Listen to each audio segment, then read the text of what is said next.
Très chers spectateurs d'Espérance TV, c'est toujours avec plaisir que je vous accueille dans ce nouveau Sabbat délices.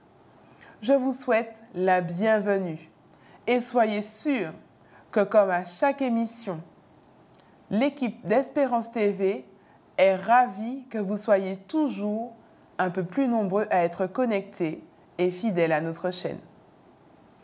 Pour saluer notre cher Sabbat délices, je vous invite à baisser la tête et nous allons prier. À toi, Éternel, notre Dieu, toute louange, honneur et adoration au siècle des siècles. Nous voici à tes pieds en ce nouveau Sabbat délices que tu nous donnes, de façon à passer un moment avec toi et à pouvoir t'entendre d'une façon spéciale. Alors, s'il te plaît, parle à nos cœurs, au nom de Jésus. Amen. Dans le psaume 46, Dieu nous invite à nous arrêter et à reconnaître qu'il est Dieu. C'est un passage que je trouve intéressant et presque ironique. Comme si on ne savait pas que Dieu était Dieu. Mais dans ce cas, pourquoi était-ce nécessaire de nous l'indiquer, de nous le préciser ?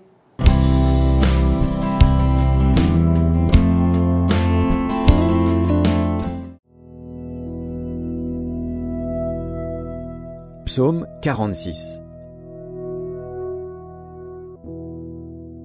Au chef des chantres, des fils de Corée, sur Alamoth, cantique. Dieu est pour nous un refuge et un appui, un secours qui ne manquait jamais dans la détresse.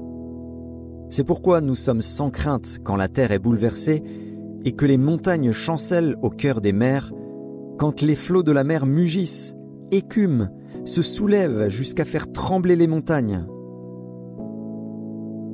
Il est un fleuve dont les courants réjouissent la cité de Dieu, le sanctuaire des demeures du Très-Haut. Dieu est au milieu d'elle.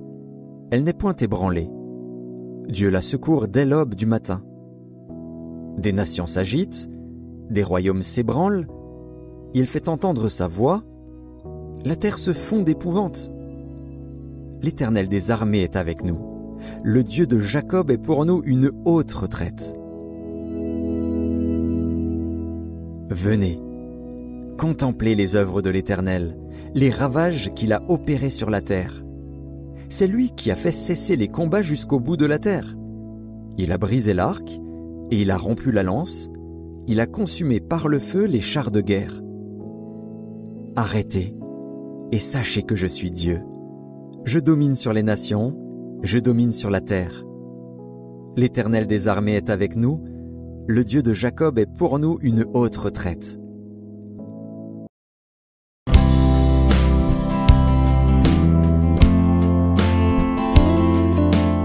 L'année a commencé et nous avons fait le bilan de l'année passée. Nous avons pu identifier les moments où nous sommes tombés, relevés parfois, ceux où nous avons lutté, vaincu bien souvent, et nous voilà au début de cette nouvelle année. Mais est-ce que nous avons pris le temps de réaliser que dans certains moments, nous avons pris la place qui revenait à Dieu? Ok, peut-être pas la place de Dieu. En tant que chrétiens adventistes du 7e jour, nous savons que Dieu est le seul être adoré et glorifié, et nous ne ferions pas cela. D'accord, ok. Qu'en est-il des moments où nous avons voulu aider Dieu? C'est une question qui me fait sourire parce qu'elle aussi semble pleine d'ironie, n'est-ce pas?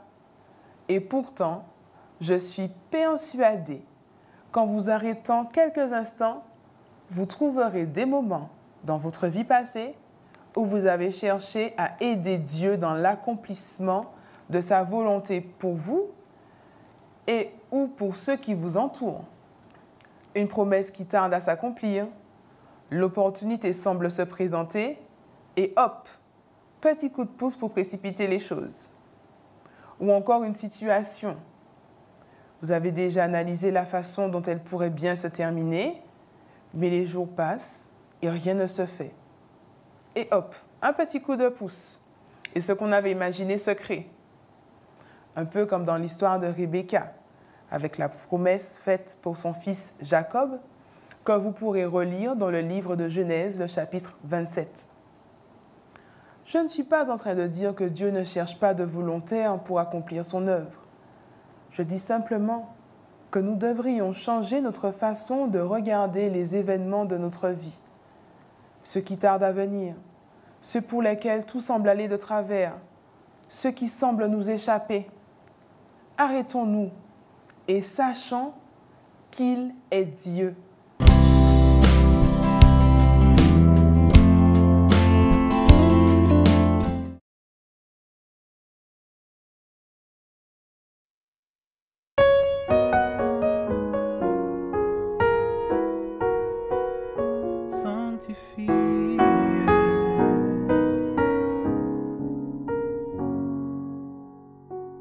Seigneur, sanctifie nos jours, nos moments, fais que notre vie t'honore en tout temps, que de ta présence parmi nous pécheurs, l'heureuse influence pénètre nos cœurs.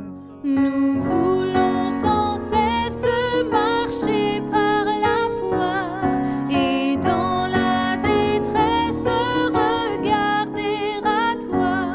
Heureux qui repose sur ton bras puissant, on a toutes choses en te possédant. Heureux qui repose sur ton bras puissant, on a toutes choses en te possédant.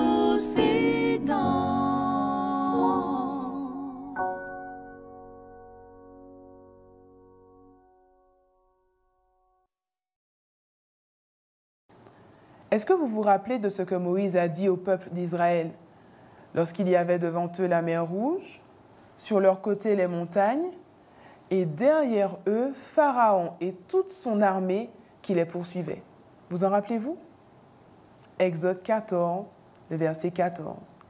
L'Éternel combattra pour vous et vous gardez le silence. Il n'avait pas besoin de notre aide pour créer ce monde. Il n'avait pas besoin de notre aide pour venir nous sauver. Il n'avait pas besoin de notre aide pour nous faire venir à la vie. Il n'avait pas besoin de l'aide du peuple d'Israël pour le délivrer, le secourir et pourvoir à tous ses besoins, et cela même dans le désert. Qui plus est, il n'a pas besoin de nous pour fixer quelle que soit la situation de nos vies. Il nous demande simplement de lui faire confiance, de rester connectés à lui, sachant que nous avons déjà la victoire, d'être dans le calme, parce que la bataille qui est devant nous n'est pas la nôtre, mais c'est celle de Jésus-Christ.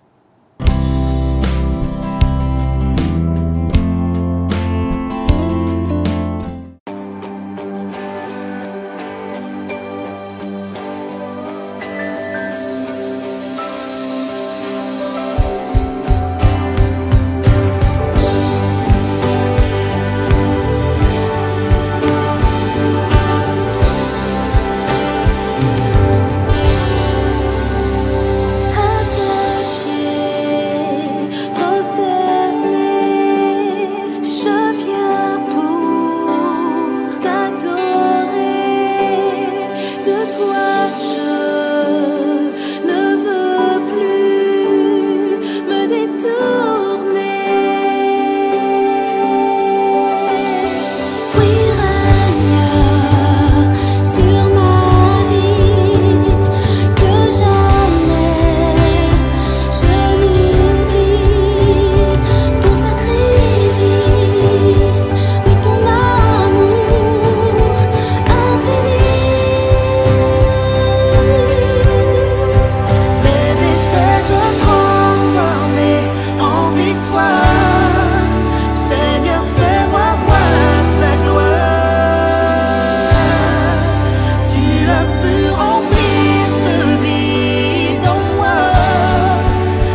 ta vérité.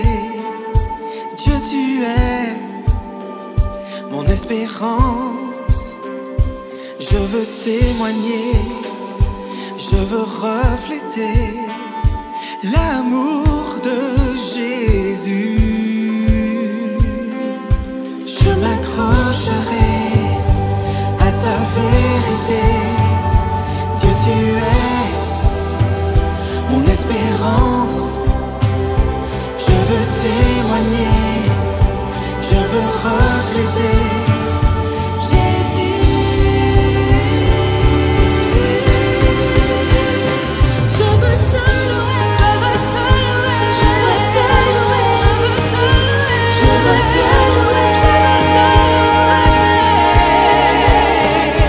je veux t'élever, je veux t'élever, je veux t'élever, je veux t'élever,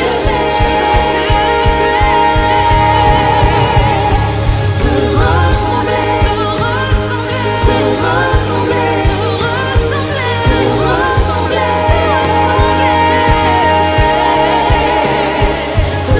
ressembler, te ressembler, te ressembler, te ressembler, Elle est faite transformée en victoire. Seigneur, fais-moi voir ta gloire. Tu as pu remplir ce vide en moi. Je veux te louer, mon roi. Toi, mon roi. Toi, mon roi. Toi, mon roi. Toi, mon roi.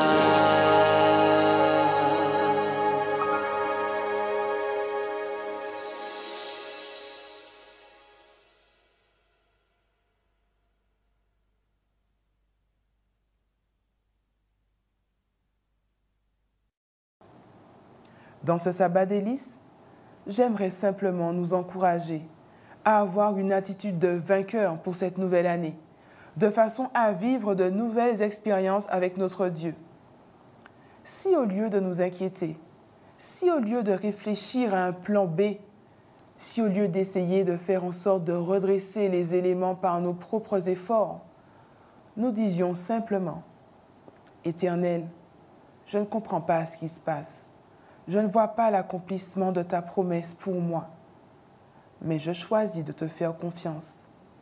Parce que même si je ne sais pas quand, même si je ne sais pas comment, je suis certaine que tu feras ce que tu as promis. Car ainsi a parlé le Seigneur l'Éternel, le Saint d'Israël. C'est dans la tranquillité et le repos que sera votre salut. C'est dans le calme et la confiance que sera votre force. Nous dit le passage d'Ésaïe 30, le verset 15. Faisons-lui confiance, encore plus confiance que l'année précédente, pour que nous fassions encore et davantage plus d'expériences, beaucoup plus profondes, beaucoup plus puissantes avec notre Dieu.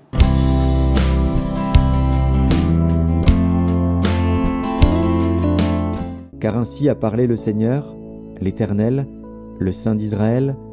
C'est dans la tranquillité et le repos que sera votre salut, c'est dans le calme et la confiance que sera votre force. Mais vous ne l'avez pas voulu.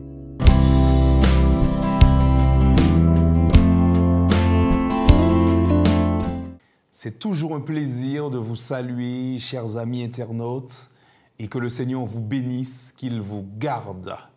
J'aimerais lire avec vous, sans plus tarder, les paroles de Colossiens 1, versets 15 à 18.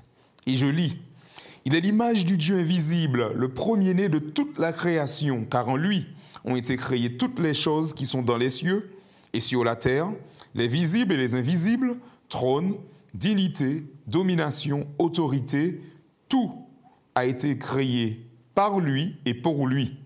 Il est avant toute chose et toute chose subsiste en lui. Il est la tête du corps de l'Église, il est le commencement, le premier-né d'entre les morts, afin d'être en tout le premier. Jésus-Christ, le premier-né de la création. Effectivement, il s'agit là d'un titre choc, polémique. On préfère souvent entendre parler de Jésus en tant que sauveur, en tant que Seigneur, en tant que rocher des siècles. Et pourtant, la parole de Dieu nous dit clairement qu'il est aussi le premier-né de la création. Et si la Bible nous dit que Jésus-Christ est le premier-né, nous ne devons pas occulter cette qualification. Nous ne pouvons passer cela sous silence. Mais il y a un enjeu. Et on se pose tout naturellement ces questions. Jésus est-il une créature? A-t-il un commencement? Qu'est-ce que la description Jésus-Christ, le premier-né de la création, me véhicule comme information? Le mot premier-né dans le Nouveau Testament, il faut savoir que c'est le terme grec prototokos, qui est utilisé 8 fois dans le Nouveau Testament, notamment dans Luc 2, verset 7, Romains 8, 29, Colossiens 1, 15, Colossiens 1, 18, que nous avons évoqué, aussi dans Hébreux 1, verset 6, et dans d'autres passages.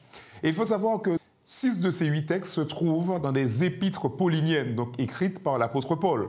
Et 4 de ces 6 textes dans lesquels le mot premier-né est utilisé par Paul font référence à Jésus-Christ. Donc ce mot premier-né est utilisé plus d'une fois dans le Nouveau Testament en faisant référence à la personne de Jésus. Et maintenant, il est important de définir ce mot. Que signifie ce mot premier-né? Que signifie ce mot prototokos? On ne va pas regarder le mot prototokos tout de suite. Mais lorsqu'on va dans le dictionnaire français, on trouve plusieurs définitions. On trouve, par exemple, dans le Larousse, il est dit premier-né, le premier enfant, ou l'animal né, le premier, dans le troupeau, se dit de l'enfant né en premier opposé au dernier, l'aîné. Lorsqu'on va dans le Robert en ligne, ce qui est assez en phase avec le Larousse. Lorsqu'on va maintenant dans l'internaute.fr, il nous est dit premier enfant né au sein d'une fratrie, ou bien encore premier animal né au sein d'un troupeau. Donc, en se basant sur le dictionnaire actuel, sur la signification du mot au XXIe siècle, un premier-né, c'est la première personne qui est mise au monde par quelqu'un. Mais que dit la Bible? Le Nouveau Testament utilise un jargon qui est en lien avec une conception, une pratique qu'on retrouve dans l'Ancien Testament. Par exemple, le mot « békor » veut dire premier-né aussi. Et dans Genèse 49, verset 3, il nous est dit ceci. « Ruben, toi mon premier-né, ma force et les prémices de ma vigueur, supérieur en dignité et supérieur en puissance. » On peut aussi considérer Genèse 29, verset 32. Mais le sens de ce mot est le même que le dictionnaire, c'est-à-dire que dans ce contexte, c'est le premier engendré, le premier mis au monde, un peu comme nous le dit le Larousse et le Robert. Mais aussi dans Genèse, on voit au chapitre 49, verset 4, qu'il est dit ceci. « Impétueux comme les eaux, tu auras la prééminence, car tu es monté sur la couche de ton père, tu as souillé ma couche en y montant. » Donc l'interprétation est celle-ci. Ruben était le premier-né selon l'ordre chronologique de la généalogie, mais pas en termes de statut. C'est ce que nous voyons dans ce verset. Jérémie 31, verset 9 nous dit ceci. « Car je suis un père pour Israël, et Éphraïm est mon premier-né. » Donc il fait référence d'Éphraïm comme premier-né d'Israël, Jacob, et non Ruben, donc dans une dimension plus symbolique.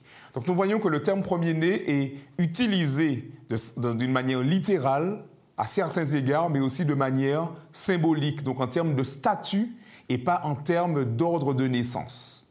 Un autre exemple, on connaît aussi l'histoire d'Ésaü et de Jacob. Ésaü a vendu son droit d'aînesse pour Jacob en échange de nourriture. Ainsi, le sens accordé à ce mot est celui-ci. Le terme premier-né signifie aussi prééminence, place primordiale ou encore autorité. On va faire maintenant un petit récapitulatif. Avec les différents passages, nous avons considéré 2 sens, 2 significations pour le terme premier-né dans l'Ancien Testament. L'ordre chronologique de naissance, comme Ruben, nous l'avons dit, était le premier-né effectivement de Jacob, mais en termes de statut, place primordiale, prééminence, et nous avons notamment l'exemple du droit d'aînesse, comme nous l'avons vu. Premier-né dans Colossiens 1. Il convient maintenant de réfléchir sur ce terme premier-né lorsqu'il est dit que Jésus est le premier-né de la création. Et d'après vous, lequel de ces deux sens doit être accordé au texte? Est-ce que le texte nous dit que Jésus est le premier-né en termes d'ordre de création, d'ordre de naissance? Ou est-ce que Jésus est le premier-né en termes de statut? J'aimerais partager avec vous 3 arguments. Le premier argument est celui du contexte dans lequel l'apôtre Paul écrit. C'est un contexte de menace. Il y avait la menace des judaïsants qui parfois occultaient la place de Jésus pour remettre en pratique certains actes cérémoniels ou encore la circoncision. Et toutes ces choses-là prenaient la place de Dieu, de Jésus-Christ. Et il y avait aussi la philosophie de l'époque qui semblait prendre une place importante. Et l'apôtre Paul y avait vu une menace pour la personne de Jésus-Christ, le salut de l'humanité. Deuxième argument, c'est l'argument du champ lexical. Dans le champ lexical des versets que nous avons lus dans Colossiens 1, 15 à 18, on retrouve des mots clés tels que domination, autorité, trône, dignité. Et ces mots-là n'ont ni plus ni moins pour vocation de nous montrer là où l'apôtre Paul voulait en venir. Donc son objectif n'était pas de diminuer Jésus en disant qu'il n'est qu'une simple créature, qu'il est le premier-né de la création, mais c'était tout simplement de montrer la place de Jésus, de remettre l'autorité de Jésus au centre. Et cela nous pousse à considérer le mot premier-né dans une interprétation de statut. Premier-né en termes de statut, en termes de droit d'aînesse, mais pas en termes d'ordre de naissance. Donc on voit la dimension symbolique et la dimension d'autorité qu'il y a dans le mot premier-né. Troisième argument, il se trouve au verset 16. Tout a été créé par lui et pour lui. Donc là encore, le texte nous montre que Jésus-Christ est à l'initiative même de la création, tout comme le Père et le Saint-Esprit. Il fait partie de ce « faisons l'homme à notre image » que nous trouvons dans le livre de la Genèse. Donc Jésus n'est pas une créature, mais fait bien partie du processus de création. Et le texte le montre clairement. Donc effectivement, les choses sont maintenant plus claires pour nous et nous voyons l'interprétation que nous avons, que nous pouvons donner au terme premier-né sur la base du contexte dans lequel l'apôtre Paul écrivait, sur la base aussi du champ lexical que nous trouvons dans ces versets et sur la base de ce verset qui nous dit que tout a été créé par lui et pour lui. Et le quatrième point, c'est que Jésus-Christ est le premier-né dans l'Église. Lorsque nous lisons le verset 18, nous voyons qu'il y a une relation tête-corps et une relation Jésus-Église. Donc la tête commande et coordonne les mouvements du corps. C'est par la tête que se passe l'élaboration de la pensée, le contrôle des mouvements du corps. Et Jésus, en tant que tête de l'Église, veut coordonner, il veut guider les mouvements de l'Église, les actions de chaque membre de son Église. Il est le commencement, nous dit le texte. Et il est important de noter cela. Le texte ne nous dit pas que Jésus-Christ a un commencement, mais nous dit que Jésus-Christ est le commencement. Il est important que nous puissions faire la nuance, que nous puissions voir la différence qu'il y a dans le texte. Il est également aussi présenté Jésus comme étant le premier-né d'entre les morts, c'est-à-dire la mort la plus importante de l'histoire de l'humanité. Il a vaincu la mort. Le péché est KO de par ce que Jésus-Christ a fait à la croix.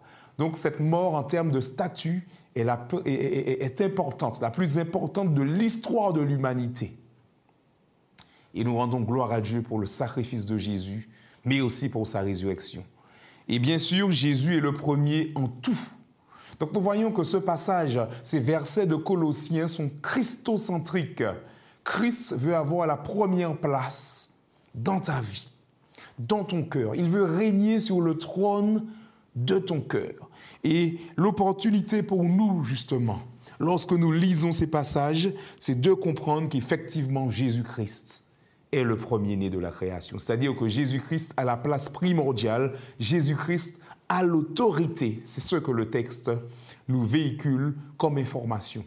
Alors cette question se pose pour vous pour moi, pour chacun d'entre nous, Jésus-Christ est-il le premier-né dans ma vie? A-t-il l'autorité? A-t-il la première place? Jésus-Christ désire être le premier-né dans ta vie. Il désire avoir l'autorité dans chacune de tes décisions. Que tes décisions puissent être en harmonie avec la personne de Jésus, avec sa volonté et avec le projet qu'il a pour ta vie. Alors oui, Jésus-Christ doit être le premier-né dans ta vie. Doit être le premier-né dans cette nouvelle créature, dans cette nouvelle création qu'il a fait de toi. Alors vas-tu laisser le Christ guider ta vie? Tel est l'encouragement pour vous et moi, que nous puissions faire de Christ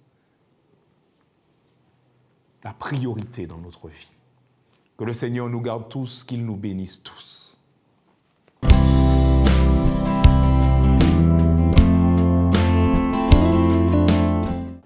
Notre émission touche à sa fin, mais notre sabbat délice n'est pas encore terminé. Pour remercier notre Dieu pour ce moment passé ensemble, je vous invite simplement à incliner la tête et nous allons prier. Nous te remercions, Éternel, pour toutes ces belles promesses que tu mets dans ta parole, afin de nous éduquer et de nous permettre de toujours garder les yeux fixés sur toi. S'il te plaît, reste encore avec nous et parle-nous encore davantage. Rends-nous dociles à ta voix et obéissants à ta parole. C'est notre prière au nom de Jésus. Amen. Recevez toute la bénédiction de la majesté du ciel et nous vous souhaitons un excellent sabbat délice à tous.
J'ai besoin de ta sagesse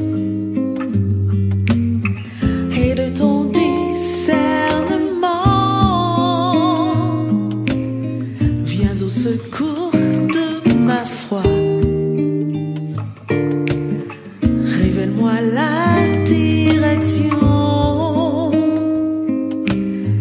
qui me mènera, Seigneur, à toi pour l'éternité.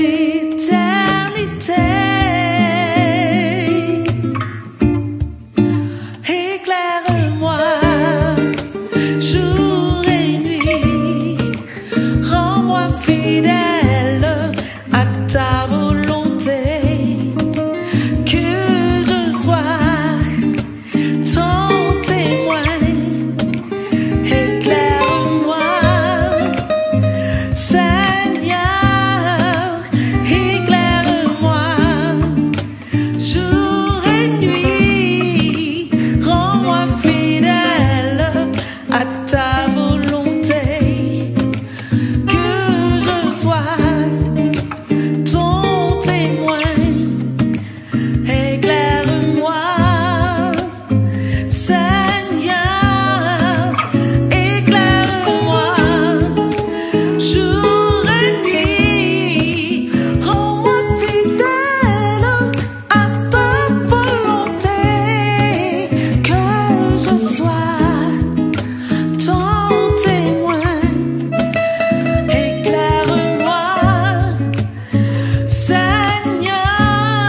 fait